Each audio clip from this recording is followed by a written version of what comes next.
안녕하세요. 애니큐 최선아입니다. 이번 시간은요, 우리가 영어를 어떻게 학습을 하면 효율적으로 성적 관리를 할 수 있는지에 대해서 이야기를 한번 해볼 건데요. 특히 초등학교, 중학교 자녀를 두신 분들에게는 상당히 유익한 정보가 됩니다. 자, 효율적인 성적 관리를 위해서 아주 중요한 포인트 한 가지를 짚고 넘어갈 건데요. 자, 그게 뭐냐면 수능 영어에서 절대평가 도입으로 인해서 누구든지 90점을 받으면 1등급 받기가 수월해졌다는 거 많이 들어보셨을 텐데요. 이 정보를 정확하게 숙지하신 분들은 중학교 때 차근차근 준비를 해서 고등학교 진학을 했을 때도 큰 무리가 없었는데, 이 정보를 오해 아닌 오해를 하셔서 중학교 때 좀 플랜을 영어에 대해서 좀 적절히 세우지 못하고 고등학교 진학을 했을 때 이제 많은 문제들이 발생을 했었습니다. 자, 수능 영어 절대평가는요, 특정한 학생들한테만 해당이 되는데요. 자, 어떤 학생들이냐면, 자, 두 가지 부류가 있다라고 보시면 됩니다. 자, 내가 고등학교에 진학을 해요. 그리고 나는 교과 성적보다는 수능 준비를 열심히 해서 대학에 진학할래. 즉 정시파 있죠. 정시파는 수능 영어 1등급 도입이, 수능 영어 절대평가 도입이 상당히 의미가 있는 것이고요. 나는 고등학교 진학을 했을 때 정시보다는 수시로 웬만하면 대학에 들어갈래. 그리고 대부분의 학생들은 수시 준비를 많이 하죠. 수시를 준비해서 대학에 들어갈래라고 하시는 분들은 영어는 절대평가가 아니라 상대평가이기 때문에 영어 내신이 상당히 중요해지는 거죠. 그죠? 그렇기 때문에 또 중학교 때 영어 내신, 즉 고등학교 영어 내신에서 우위를 차지하기 위해서 준비해야 될 것들은 어느 정도 정해져 있잖아요.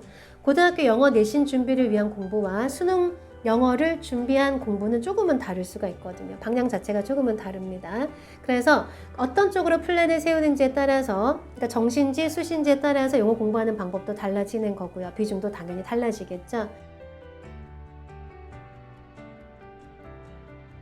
자, 그러면 초등학교, 중학교 때 어떤 식으로 공부를 해야지만 효율적으로 영어 학습이 되는지에 대해서 이야기를 할 건데요. 제가 수능 영어 공부하는 방식이 따로 있고요. 그 다음에 고등학교 영어 내신 공부하는 방법이 따로 있다라고 말씀을 드렸잖아요. 그래서 각각 제안을 드려야지만 되는데, 현재 고등학교 영어 내신에서 어떤 현상이 벌어지고 있는지, 그리고 시험 문제는 어떤 식으로 출제가 되는지를 먼저 아시면 제가 이제 제안을 드렸을 때 상당히 의미 있게 다가오실 것 같아서 먼저 고등학교 영어 내신에 대해서 먼저 말씀을 드리도록 하겠습니다. 많이 들어보셔서 아시겠지만 고등학교 영어 내신은요, 상위 등급 받기가 상당히 쉽지 않습니다. 자, 일단 제 경험담을 하나 말씀을 드리자면요, 제가 가르친 학생이 1학년 1학기 중간고사 때 열심히 공부를 해서 시험을 잘 봤어요. 그래서 너무너무 좋았죠.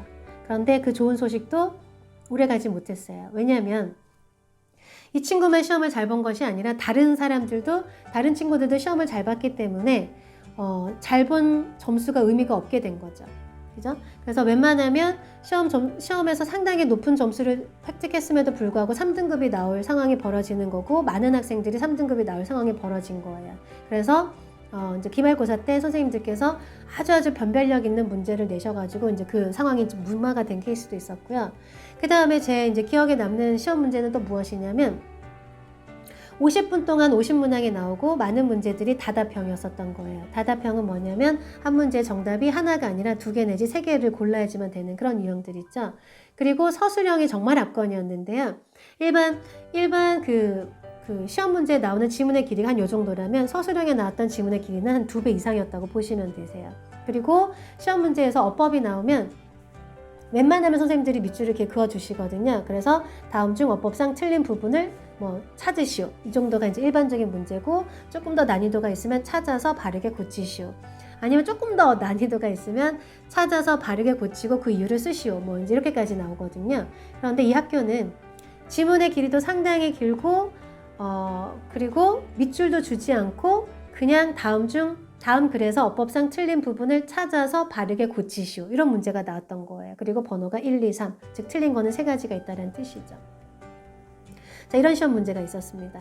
자, 50분 동안 50문항이고 서술형 합쳐서 50문항이거든요. 그러면 1분당 한 문제를 풀어야 된다는 소리이기 때문에 엄청나게 스피디하게 읽고 풀어야 될 것 같잖아요. 그렇게 해서는 당연히 거의 높은 점수가 나오지 않겠죠. 그래서 많은 학생들이, 높은 점수를 내는 학생들은 또 어떻게 공부를 하냐면, 시험 범위가 수능 유형의 지문이 이제 나오면 보통 50개, 적으면 20개, 30개도 있긴 하지만 일반적으로 50개에서 100개 사이라고 봤을 때 이 지문의 양을 싹 다 암기를 하고, 시험장에서는 지문을 읽는 것이 아니라 문제에만 초점을 두어서 그렇게 이제 좋은 점수를 낼 수 있는 상황이 벌어지는 거죠. 그죠? 자, 이렇게 고등학교 영어 내신은요, 상당히 만만치 않은 과목 중에 하나다라고 이제 보시면 되는 거고요. 그러면 대체 어떻게 고등학교 영어 내신 문제는 이루어지는지 한번 저랑 같이 한번 보도록 할게요. 자, 학교 수업 시간에는요, 화면에 보이는 지문을 공부를 합니다. 문제 유형은 다음 글의 제목으로 가장 적절한 것은 이라는 유형이고요. 선생님께서 이 해당 지문은 독해나 어법이나 어휘를 적절하게 다 설명을 해주십니다. 그리고 시험장에서는 해당 지문을 객관식이나 주관식 형태로 만날 수가 있거든요. 그래서 아이들은 다양하게 준비를 해야 되는데, 일단 객관식 예시를 먼저 보자면요, 같은 지문인데 빈칸 문제가 나올 수가 있습니다.